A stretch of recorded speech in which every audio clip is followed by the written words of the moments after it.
Timor Leste, I cannot begin by thanking Malaysia for its great partnership with us. As a new small country, Malaysia was among the first in the forefront of assisting Timor Leste in human resource development, capacity building, in diplomacy and in security field. I'm not an expert on drug policies, and I will explain why. Anyone in Timor Leste who is a politician, minister, would not have much experience. Besides, because we still have a very next insignificant challenge, problem in drugs. We, Timor Leste, we are proud to have a very humanist constitution that forbids death penalty. We don't even have life in prison. And yes, as you know, being a new country, we are obviously, almost by definition, a fragile country. And yet, in spite of the fact that we do not have a death penalty, we do not have a life in prison, we don't have a harsh reaction approach to this kind of crime, Timor-Leste has not become a magnet for drug traffickers in the region.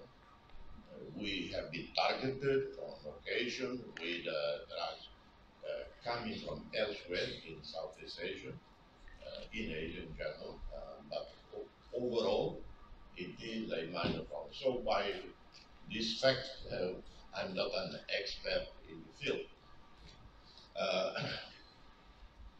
When I ended my presidency in 2012, I was immediately approached by the United Nations, particularly by Secretary General Ban Ki-moon, to go to West Africa as Under Secretary General, the Special Representative, head of the Peace Building Integrated Office, to deal with the problem in Guinea-Bissau.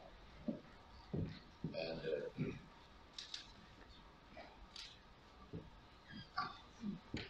announcing the arrival of Yang Berhormat Dato Sri Dr. Zulkifli Ahmad, Honorable Minister of Health, Malaysia.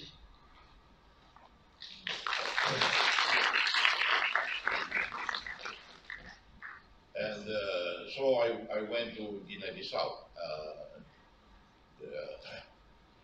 And at the time, Guinea-Bissau was labeled by UNODC as narco state.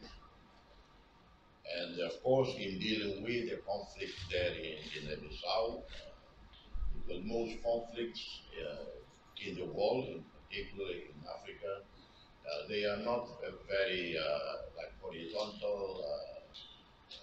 It is all limited to within the sovereign borders of a particular country. So you have a ramification of all sorts across the region. So my responsibilities led me to travel across West Africa, from Senegal to Mali to Cote d'Ivoire to Nigeria, etc., and to Morocco. It was during this during this mission in Guinea-Bissau and mediate the conflict there that I came across the enormous challenge of the drug problem. It's not only it's a humanitarian, human challenge, but also it's a major security challenge that can undermine states. And the more the state is fragile, the more drug cartels from the region and elsewhere, including Europe. So one day I was invited to address the G7 countries in London, a meeting in London on Guinea-Bissau, on drug trafficking. And I was not terribly polite, maybe, or not terribly diplomatic. And out of frustration, I told the meeting, because they addressed the meeting, the challenge of dealing with the problem on, like in West Africa, in Guinea-Bissau, And I told the meeting, there are two poles to this problem. One is in Latin America, particularly Colombia, Peru, and Bolivia. To mention the three countries that most produce drugs that cross the Atlantic to West Africa and from West Africa go to Europe. The other pole, I told the gathering in London, is you Europeans. You seem to like drugs too much. If you start liking it less, probably there will be less problem for the Africans. So, as historically from biblical times, the Africans are always the victims of your policies. And and then we hear of harsh measures, including military measures, to address this. So that's when I began to deal with drug. I left office, I ended my mission in Guinea-Bissau, and because the Ban Ki-moon was happy with my role there, and Security Council was happy with my role there, I was invited to chair a group called High Level Independent Panel on UN Peace Operations, and that is to review all UN peace operations around the world. Again, in this context, you hear about drug challenges that undermine security in the Sahel region, North Africa, etc. So that's why I end up there. So the late Secretary General Kofi Annan was the one who contacted me and invited me to join the Global Commission on Drug Policies. And our president here, former president of Switzerland, I think was rightly chosen to be president, not only because of her personal background in different roles as president of Switzerland, but Switzerland is such an effective country in everything they do that you cannot find a better person than someone from Switzerland to lead the group. So having explained why I'm a member of the group, allow me to share with you some reflections. And in doing so, I wish to thank the University of Malaya for hosting this discussion. And Madame, your intervention was, I would say, more than enough. We should just all, after hearing you, pack and leave, because I don't know what else I can say. It was brilliant contribution on your part, very much eye-opener about and Malaysia can really be a leader in the region and beyond on this topic.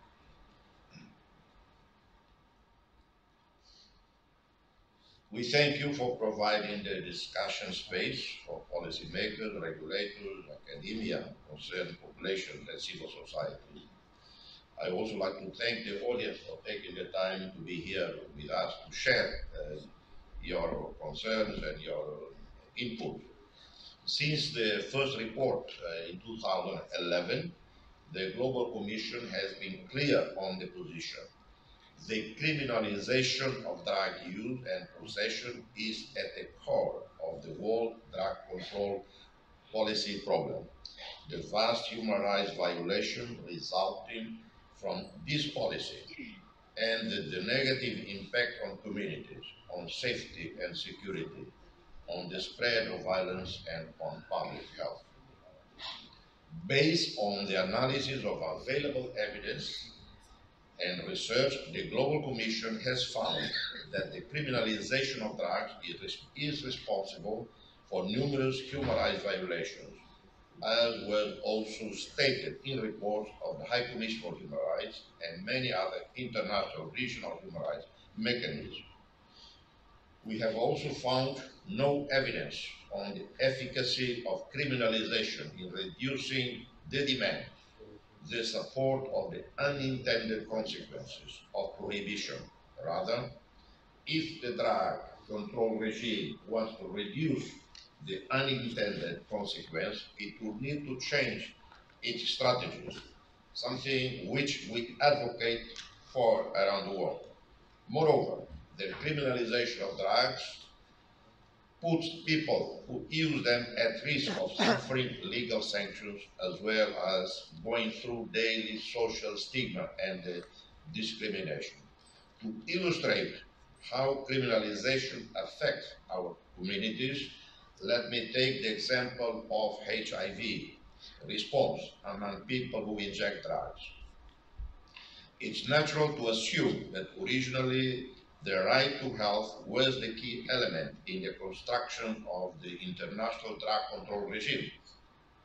Criminalization and stigmatization of people who use drugs is many times an impenetrable barrier to information, counseling, emergency rooms, and even treatment. For a person who uses drugs or is involved in the legal market in a non-violent and low-level manner, coming forward means taking the risk of arrest, mandatory and non-consensual treatment, professional and social discrimination. The use of drug registers where people who use drugs are listed can deter individuals from seeking treatment. These registers constitute also a violation of medical confidentiality. The compulsory call to the police by emergency room professionals, for example, in the case of an overdose, which still exists in many national laws in our region, also hinders action to save lives. The global HIV response and other infectious diseases such as hepatitis has gradually relied on effective harm reduction measures, from the provision of sterile injection equipment to opioid substitution treatment.